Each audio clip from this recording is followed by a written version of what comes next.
Greetings and welcome to tonight's notes on lesson 10.5, page 430 and 431 and 432. Probability and statistics, where we're going to compute the theoretical probabilities of independent events and dependent events. So our first video is going to concentrate on independent events, and the second one will be dependent. Now the essential question, what is the difference between dependent and independent events? Well, you're going to figure that out by the end of the second video. So let's talk independent events. Okay?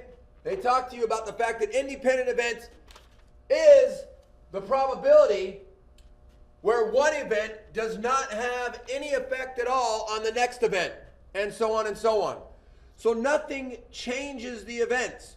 When one event occurs, it has nothing to do with the second event, and the second event has nothing to do with the third, or as many as it takes. So all you're doing is what we've been already doing, and that is multiplying the probability of each event. That's all we're doing. And so that's what we're going to do with all of our examples. In example A, where we're finding the probability of independent events, we are going to use the spinner and we're going to flip a coin. And we're going to find the probability that we get a 1 on the spinner and tails on the coin. Well, on the spinner, we see that there are 8 outcomes. We can see that. And that there's 1, 1. So that's going to be 1 out of 8 times, because that's the probability for the spinner, times getting tails, which is 1 out of 2. So we have 1 out of 16. 1 out of 16 also translates to 6.3%. B, probability even in tails.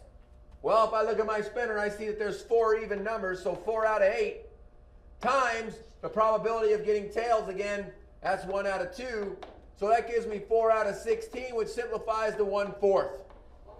And 1/4 is 25%. 25% chance I'll get an even number and tails. And C, what's the probability of getting a number less than 4 on the spinner and tossing the coin and again getting tails? So if I look at the spinner, there are 3 numbers less than 4, 3, 2, and 1. So the probability there is getting 3 out of 8. 3/8 is the probability times tails, which once again is 1/2. So that is 3 out of 16. And 3/16 is 18.8%. So either one of those answers is acceptable. Moving right along with our examples of independent probability, where whatever happens the first time has no effect on what happens after that. Example 2, what is the probability of rolling a number cube 3 times and getting numbers greater than 4 each time? And you know as well as I do, no matter how many times you roll that number cube, it cannot change the probability of getting a number a second, third, or 4th time. So we're going to multiply, we're going to roll 3 times, that's 3 events. Roll number 1, roll number 2, roll number 3, and each time we want a number greater than 4. Probability greater than 4. Well, on a number cube, we have a 5 and a 6 that's greater than 4. That's 2 out of 6 times 2 out of 6 times 2 out of 6. And if you would like to, you can simplify that and say 1 out of 3 times 1 out of 3 times 1 out of 3, and you would get 1 out of 27. And 1 out of 27 does give you a 3.7% chance. Moving right along. There are 3 yellow, 5 red, 4 blue, and 8 green marbles in a bag. Once a marble is selected, it is replaced before the next selection. Find the probability. So if you pull a marble out of the bag, you're now going to look and say, okay, I got this, and you're going to put it back in before you make your next selection, which means it's independent probability because the number of outcomes has not changed. Nothing's changed. So the first thing I'm going to do is I'm going to add 3, 5, 4, and 8, and I'm going to get, hey, there's 20. There's 20 marbles in there. So the probability I'd pull 2 red. So the first time I pull a red, well, that's 5 out of 20. And it doesn't change.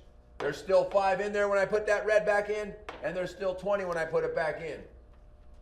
So that is actually 1/4 times 1/4, which again is 1/16, and 1/16 does give us a 6.3% chance. Okay? Probability, I'm going to change my color. Probability that I have yellow and blue.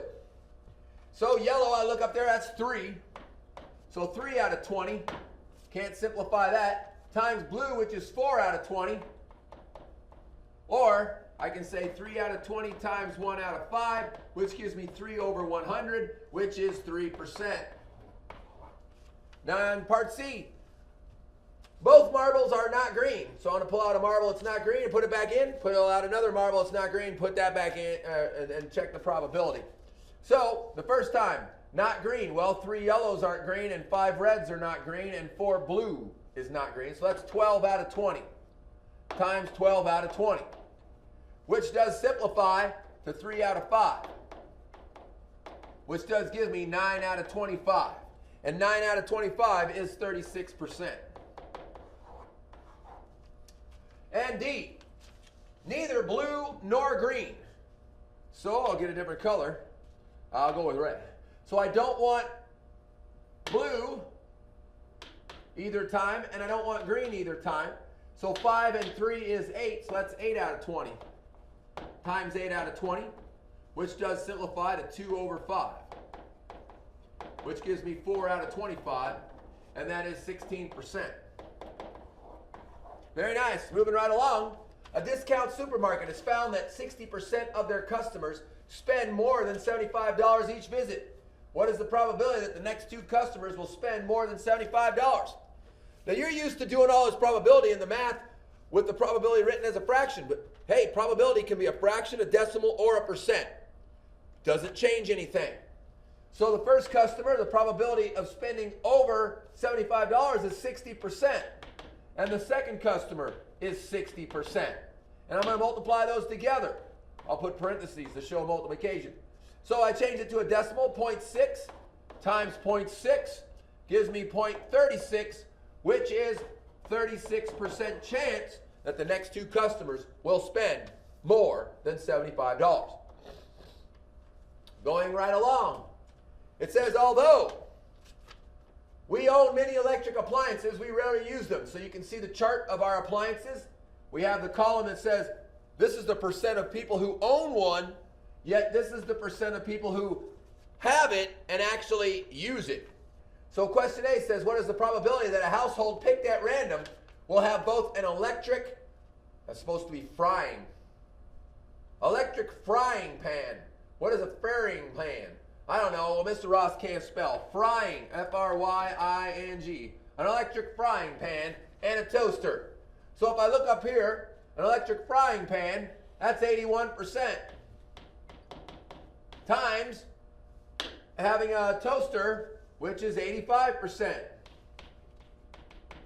So I change them to a decimal, 0.81 times 0.85, and I end up with 0.689 when I round, so that's 68.9%.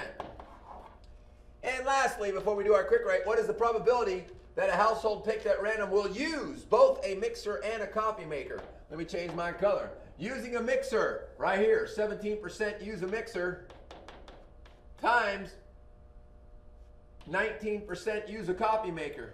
That doesn't sound right to me. I know a lot of people who drink that stuff, and I think that would have been higher, but it is what it is. So that's 0.17 times 0.19, and when you multiply those together, you get 0.323, and so that's 32.3%. Ladies and gentlemen, that's it for independent probability. You have 2 parts to quick write number 1, and each one of those parts has 2 parts. It says a number cube is rolled and a coin is tossed. Part 1, A1 is find probability 3 and tails. A2 is find the probability that you will not get a 6 and tails. And part B, a bag of M&Ms has 6 green, 4 red, 6 yellow, and 5 blue. After drawing the M&M is replaced, find the probability you'll select 2 reds and find the probability that you get a green then a blue. If you have to pause, take a quick break when you're done. Come back for video number 2.